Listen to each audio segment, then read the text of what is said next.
critical 3-month period for national vaccination drive.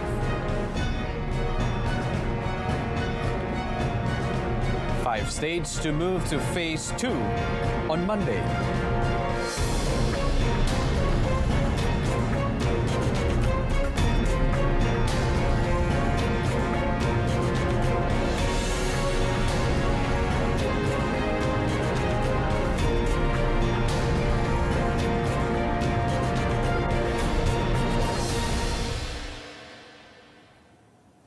Welcome to News at 10 with me, Brendan Lepal.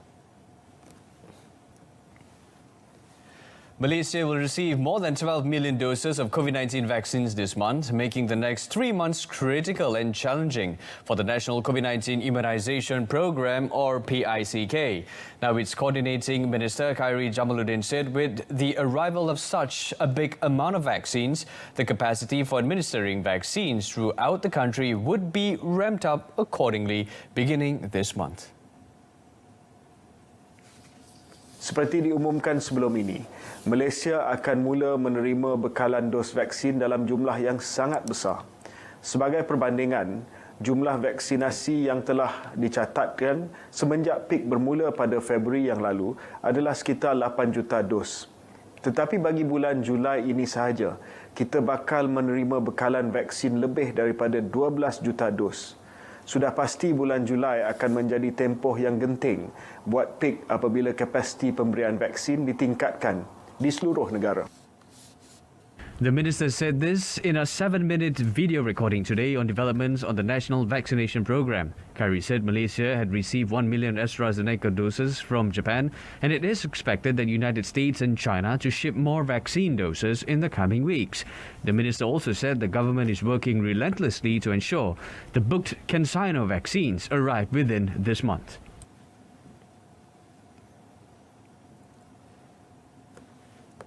Meanwhile, Khairi said the PICK is showing a positive improvement with average daily vaccination rate in June recorded 170,000 shots per day, higher than the projected 150,000. For now, Malaysia's vaccination rate has surpassed world per capita vaccination rate. Vaksinasi harian Malaysia juga kebelakangan ini mencatat jumlah 250,000 suntikan secara konsisten, dan bagi bulan Julai ini, kita mensasarkan kadar purata vaksinasi meningkat kepada angka 300,000 suntikan sehari. He added the nationwide vaccination capacity would be further increased with the opening of more vaccination centres, PPVs, and deployment of additional healthcare personnel and volunteers. So far, 1,400 PPVs are in operation throughout the country. Meanwhile, regarding vaccination among senior citizens, Khairi said 60% of them had at least received the first vaccine shot and targeted that it will complete by the end of this month. Now, Perlis, Kelantan, Perak, Pahang and Terengganu will move to phase 2 of movement control under the National Recovery Plan, PPN, on Monday. Senior Minister for Security, Datuk Seri Ismail Sabri Yaakob, said this decision was made based on the threshold values achieved by these states. The three indicators for transition into phase 2 of the PPN are the national daily average COVID-19 cases must drop below 4,000 with the utilisation of beds in the intensive care units ICU at a moderate level, and at least 10% of the population should be fully vaccinated. Kita membenarkan rentas negeri dan daerah kepada pasangan jarak jauh, tetapi di dalam kes-kes kecemasan dan keperluan khas dengan kelulusan polis diraja Malaysia ataupun PDRM. Kecemasan kita tahu, tapi kes-kes khas, misalnya isteri nak melahirkan. He made the announcement at a joint press conference with Finance Minister Tengku Datuk Seri Zafrul Tengku Abdul Aziz today. The minister also listed other socio-economic perks for those in the 5 states. Among them are recreational activities that do not incorporate physical contact or those where a minimum distance of 2 meters can be maintained, such as cycling, tai chi, fishing, equestrian, biking, hiking and golf. He also said businesses like barbers, hairdressers, book and stationery shops will be allowed to reopen. Morning wet markets that sell 6 essential commodities specified as vegetables, fruits, poultry, meat, seafood, and essential retail items can also resume. The senior minister added that more details on what activities are allowed and not allowed is accessible on the National Security Council website. 213 compounds were issued to factory owners and business premises for various violations of SOP, and 9 premises were ordered to shut down their operation in the first day of Opato. Home Minister Datuk Seri Hamzah Zainuddin said in total 19,192 premises were inspected nationwide yesterday. Daripada jumlah pemeriksaan Opato semalam, sebanyak 19,111 premis dan 81 asrama penempatan pekerja telah diperiksa anggota penguatkuasa yang diketuai oleh 157 ketua polis daerah di seluruh negara. In a media conference today, the Home Minister said the simultaneous operation involved 26,504 personnel from 23 enforcement agencies such as PDRM, Immigration Department, as well as the Ministry of International Trade and Industry, MITI. Datuk Seri Hamzah said some businesses which allowed to operate were closed during the operation. However, he said enforcement personnel have already identified such premises and will conduct periodical inspections. The first day of operation of Opato also saw factories that operate by complying to the SOP, as well as best practices to curb the spread of COVID-19 virus in the workplace environment. For the COVID updates, Malaysia recorded a total of 6,658 new COVID-19 cases today, a slight drop from 6,982 cases recorded yesterday. Health Director General Tan Sri Dr. Nur Hisham Abdullah in a Twitter post said Selangor still recorded the highest daily number of 3,047 cases, followed by Negeri Sembilan 699 cases and Kuala Lumpur 616. Tan Sri Dr. Nur Hisham, however, reported a sudden surge of deaths, with 107 fatalities were reported in the last 24 hours compared to 73 yesterday. As of this afternoon, the country's death toll currently stands at 5,434. Meanwhile, 5,677 patients had made full recovery from the deadly virus, bringing the country's recovery rate to 90.63%, or 700,215 of cumulative cases. Currently, there are 66,958 active cases in the country, with 892 receiving treatment in the ICU, and 443 others require respiratory assistance. 90 new clusters were also identified nationwide.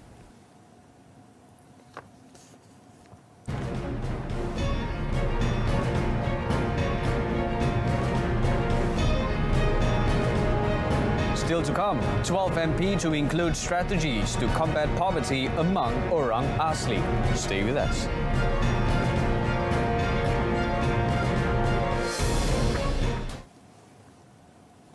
Now, a more effective strategy will be formulated under the 12 Malaysia Plan, or 12 MP, to address poverty issues in the country, especially among the Orang Asli community. Minister in the Prime Minister's Department, Economy, Datuk Seri Mustafa Muhammad said this was because before the pandemic hit the country, the poverty incidence among the Orang Asli community nationwide was at 34%.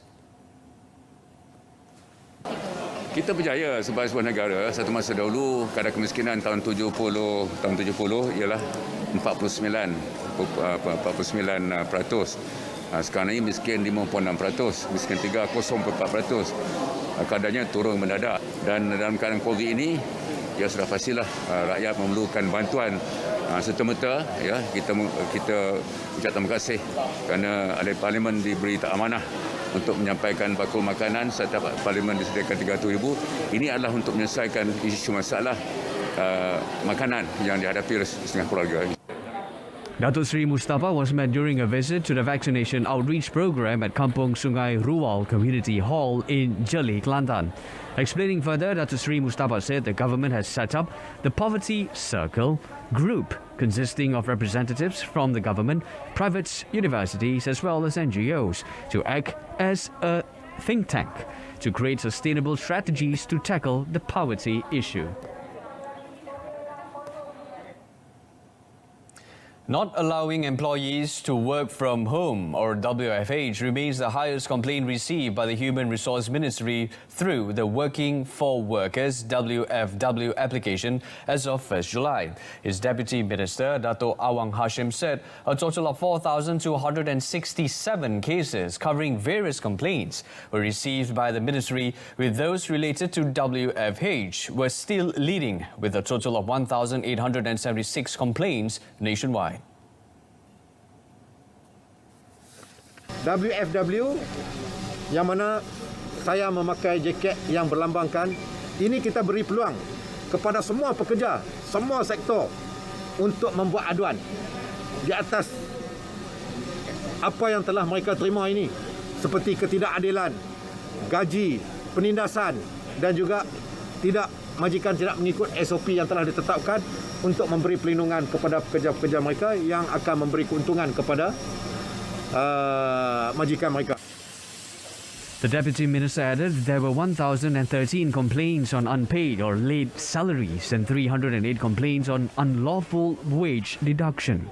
There were also 263 cases involving termination of employees without notice, 254 cases of no overtime payment and compensation benefits after termination, 107 cases of employers not complying with the minimum wage, 81 cases of no employment contract and 66 cases of no annual leave. Only approved critical maintenance and repair works may take place in areas under the Enhanced Movement Control Order (EMCO).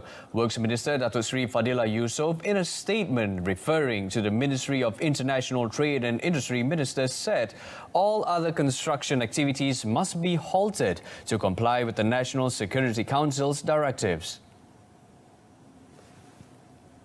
Commenting further, Datuk Seri Fadilah said this means the MITI permission letters previously received may no longer be used to continue construction works during the EMCO period.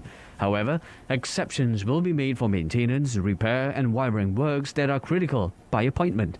Datuk Seri Fadilah said firms must apply to the police for approval to perform the critical works.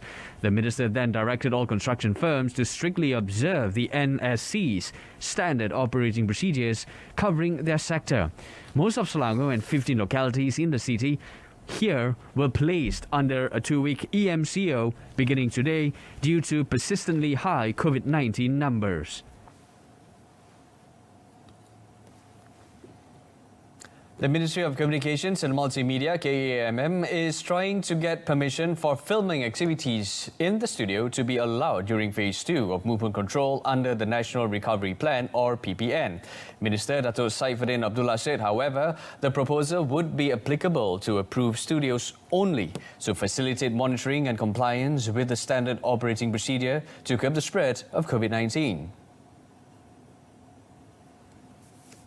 Commenting further, Dato' Saifuddin said there are studios that can be used, including under the National Film Development Corporation Malaysia, FINAS in Selangor, Johor and Sarawak, and some production companies that have the facilities to allow their studios to be used. He also said the number of studios is not that many, but at least it can help them earn some income because there are many working behind the scenes. Under the current regulations, filming activities will only be allowed when the country has entered Phase 3 of PPN, which is when the average daily COVID-19 figure dips below 2,000 cases, bed capacity in the intensive care unit ICU is adequate, and the vaccination rate is at 40%. He said the proposal would be forwarded to the National Security Council (MKN) for consideration, and added that this proposal could also be applied if certain states go to transition into Phase 2 ahead of others. Dato' Saifuddin also said that so far about 250 million ringgit has been allocated to help those affected in the creative arts industry, with 100 million ringgit under the National People's Wellbeing and Economic Recovery Package (PEMULE) announced by Prime Minister Tan Sri Muhyiddin Yassin recently.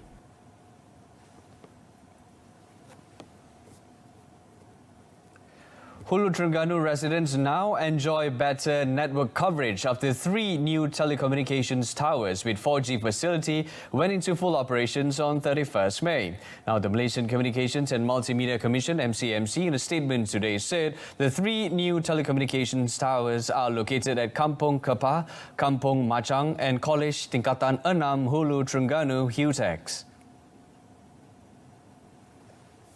The statement said these 3 towers, built under the National Digital Network Plan Jendela, also benefit more than 3,000 residents in the surrounding areas such as Kampung Butut, Tok Hujib and Seri Baja housing estates, Kampung Tengkawang and Kampung Matang.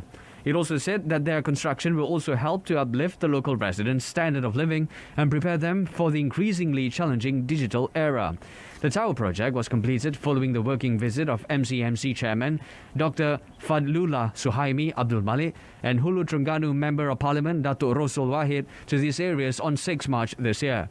The new telecommunications tower will also help teachers and students to undertake home-based teaching and learning more efficiently and effectively. Police have uncovered a drug processing laboratory with international connections following the arrest of 4 people and seizure of drugs worth 427,000 ringgit in several raids in Pulau Pinang. State Narcotics Crime Investigation Department Chief ACP Mustafa Kamal Ghani Abdullah said police got their break after they arrested a 29-year-old durian trader in front of a double-storey terrace house in Sungai Pinang 1 at 5 p.m. on Thursday and seized an amount of drugs from him. Elaborating further, ACP Mustafa said police then nabbed a 39-year-old food seller and a 42-year-old second-hand goods and antique dealer who were found carrying an amount of Aramin 5 pills in a car in Jalan Perak. In a follow-up operation, they said police raided a 3-storey terrace house in Bukit Gambit, Galugor, and arrested a 32-year-old woman from China. They also seized machines and other equipment used for processing ecstasy in the house. Sindiket ini telah dikesan menjalankan kegiatan mereka pada awal tahun 2021. Kita dapati mereka mempunyai kepakaran untuk memproses pil ekstasi ini dengan menggunakan mesin yang kita lihat di hadapan ini dan peralatan yang juga telah kita rampas sebagaimana yang kita lihat di sini. ACP Mustafa Kamal said police recovered 1,470 Aramin 5 pills, 6,219 grams of methylene deoxymethamphetamine (MDMA), 23 grams of shabu, 11 grams of ganja, and 1.5 gram of ketamine. He said the 2 men arrested in Jalan Perak tested positive for drugs and had criminal records for drug offences, while the 2 women would be referred to the Immigration Department for further investigation, although she had travel documents. The 4 suspects have been remanded for 5 days beginning yesterday for investigation under Section 39B of the Dangerous Drugs Act 1952. That's it from us this evening. In our top story, critical 3 months period for National Vaccination Drive. Join us for updates at noon at 12:30 tomorrow. Till then, I'm Brendan Paul. Stay safe. Thanks for watching.